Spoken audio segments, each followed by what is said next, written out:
குரு astro TV நேயர்கள் அனைவருக்கும் வணக்கம். 29 மார்ச் 2026 முதல் 4 ஏப்ரல் 2026 வரை, அதாவது ஞாயிற்றுக்கிழமை முதல் சனிக்கிழமை வரை விருச்சிக ராசிக்கான இந்த வாரத்துக்கான ராசி பலன். விருச்சிக ராசிக்காரர்களுக்கு பொதுவான பலன் எது போல இருக்கும் என்றால், இந்த வாரம் உங்களுக்கு ஒரு கலவையான சவாலான இதுவாக தான் இருக்கும். மீனத்தில் சூரியன், செவ்வாய், சனி இந்த 3 கிரகங்கள் இருக்கிறதுனால, அது உங்கள் ராசியிலேருந்து 5ஆம் வீடாக இருக்கிறதுனால, ரெண்டாவது அது பொது பார்வையாக 7ஆம் பார்வையாக உங்கள் 11ஆம் வீட்டை கன்னியை பார்ப்பதால் ஒருவித லாபம் தான். நண்பர்கள் மற்றும் உங்களுடைய ஆசைகள் எல்லாமே ஒரு சில தடைகள் உண்டாகும். உங்கள் லாபத்திலையும் உங்களுடைய ஆசைகளையும் தடைகளும் அழுத்தத்தையும் நீங்கள் ஏற்படுத்தும். சனி 3ஆம் பார்வை ரிஷபத்தை பார்ப்பது, அது உங்களுக்கு 7ஆம் வீடாக இருப்பதுனால, அதுக்கு அடுத்து சனி 10ஆம் பார்வையாக உங்கள் 2ஆம் வீட்டை பார்ப்பது, இதெல்லாம் உறவுகள் மற்றும் பொருளாதார சார்ந்த விஷயங்களில் ஒரு மெதுவான முன்னேற்றத்தை தான் கொடுக்கும். சனி மிதுனத்தில் உங்களுடைய 8ஆம் வீட்டில் இருக்கிறதுனால, அது 5ஆம் பார்வையாக துலாம் வீட்டை பார்க்குது. 7ஆம் பார்வையாக உங்கள் 2ஆம் வீடான தனுசை பார்க்குது. 9ஆம் வீடான உங்கள் 4ஆம் வீடு கும்பத்தையும் பார்ப்பதனால வருமானம், வீட்டு வாழ்க்கை, சொத்து சார்ந்த விஷயங்களில் ஒரு சிந்தனை மாற்றத்தையும் நீண்டகால பிரச்சனைகளுக்கு ஒரு தாமதத்தையும் உண்டாக்கலாம். சந்திரன் 29, 30, 31 தேதிகளில் சிம்மத்தில் உங்கள் 9ஆம் வீட்டில் இருக்கிறதுனால, அதுக்கு அடுத்து 1ஆம் தேதி 2ஆம் தேதியெல்லாம் கன்னிக்கு வருது, உங்கள் 10ஆம் வீட்டுக்கு வருது. 3, 5, 4, 5 தேதிகள்லாம் பார்த்தீங்கன்னா துலாத்தில் 11ஆம் வீட்டு வரதுனால உணர்ச்சிகளில் ஒரு விதமான ஏற்ற இறக்கங்களை ஏற்படுத்தும். மனம் சார்ந்த ஒரு உணர்ச்சிகளில் ஏற்ற இறக்கங்க நீங்கள் நன்றாக உணரலாம். இதற்கு அடுத்து தொழில் மற்றும் உங்களுடைய வேலை எது போல் இருக்கின்றார் கேரியர் அண்ட் ப்ரொஃபஷனல் தொழில்துறையில் அழுத்தம் அதிகரிக்கும். 5ஆம் வீட்டில் கிரக கூட்டம் இருக்கிறதுனால உங்களுடைய திட்டங்கள், படைப்பாற்றல் சார்ந்த வேலைகளை சிறு தடைகள் உண்டாக்கலாம். உயர் அதிகாரிகளோட சிறு மோதல் போக்கு நிலவும்.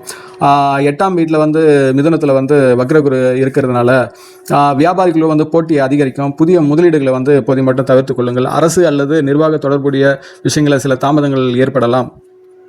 இதுக்கு அடுத்து பொருளாதாரம் சார்ந்த விஷயங்களில் ஒரு மிதமான பலன் தான் இந்த வாரம் இருக்கும். சனி 10ஆம் பார்வையாக தனுசை பார்க்குது, அது உங்களுக்கு 2ஆம் வீடு. அது ஒரு மெதுவான வருமானத்தை உயர்த்தக்கூடியதாக இருக்கும். ஆற்றல் எதிர்பார்க்கலாம்.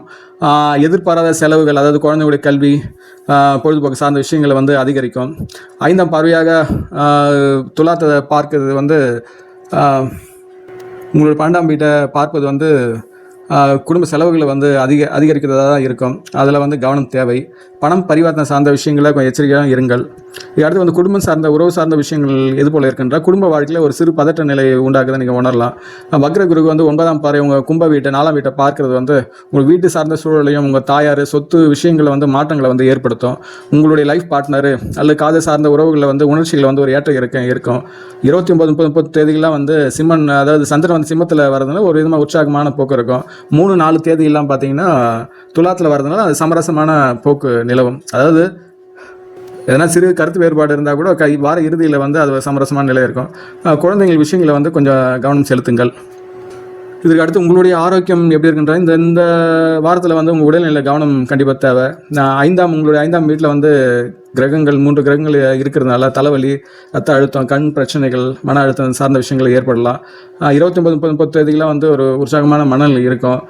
கன்னி துலாத்தில் வரும்போது ஒரு விதமான அழுத்தத்தை நீங்கள் உணரலாம். அதனால் போதுமான ஓய்வு மற்றும் சரியான உணவு கண்டிப்பாக தேவை. ஆன்மீக பயிற்சியான தியானம் மற்றும் யோகா ஏற்படுத்தி கொள்ள வேண்டும். மாணவர்களின் கல்வி ஒரு தாமதமான போக்கு தான் நிலவும். அதுக்கடுத்து பயணங்களில் உங்களுக்கு செலவுகள் அதிகரிக்கும். அதில் சிறு தடைகளும் ஏற்படலாம். ஆனால் வார இறுதியில் ஒரு இனிமையான போக்கு நிலவும். அது சந்திரன் தொடர்பான நாட்கள், அதாவது 29, 30 தேதியெல்லாம் ஒரு அம்மன் கோயிலில் நீங்கள் சென்று வழிபடலாம். குருவுடைய பரிவான வெண்ணிற பொருட்களை தானம் செய்யலாம். செவ்வாய்க்கிழமை அனுமன் கோயிலுக்கு சென்று வரலாம். இதெல்லாம் இந்த வாரம் நீங்கள் செய்யலாம். ஏன்னா உங்கள் வீட்டில் 5ஆம் வீட்டில் 3 கிரகங்கள் கூட்டு கிரகங்கள் இருக்கிறதுனால ஒரு விதமான சவால் நிறைந்ததாக இருக்கும். இருந்தும் குரு பார்வை இருக்கிறதுனால ஒரு வலிமையும் உங்களுக்கு ஏற்படுத்தி கொடுக்கும்.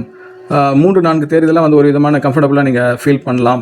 அதனால் பொறுமையுடன் செயல்பட்டால் இந்த வாரம் வெற்றி உங்களுக்கு சாத்தியம். இது ஒரு பொதுவான பலன் தான். உங்களுடைய தனிப்பட்ட ஜாதகத்தை தெரிந்து கொள்ள, முழு விவரம் தெரிந்து கொள்ள என்னுடைய வாட்ஸ்அப் எண்ணில் ஆலோசனை பெறலாம். அதனால் உங்களுடைய முயற்சிகள் இந்த வாரம் முழுமையாக வெற்றி பெற எல்லாம் வல்ல இந்த இறைசக்தி நான் பிரார்த்திக்கின்றேன். உங்கள் ராசி கொண்ட நட்பு வட்டத்தில் இதை வாட்ஸ்அப் குரூப் பகிர்ந்து கொள்ளுங்கள். வாழ்க வளமுடன்.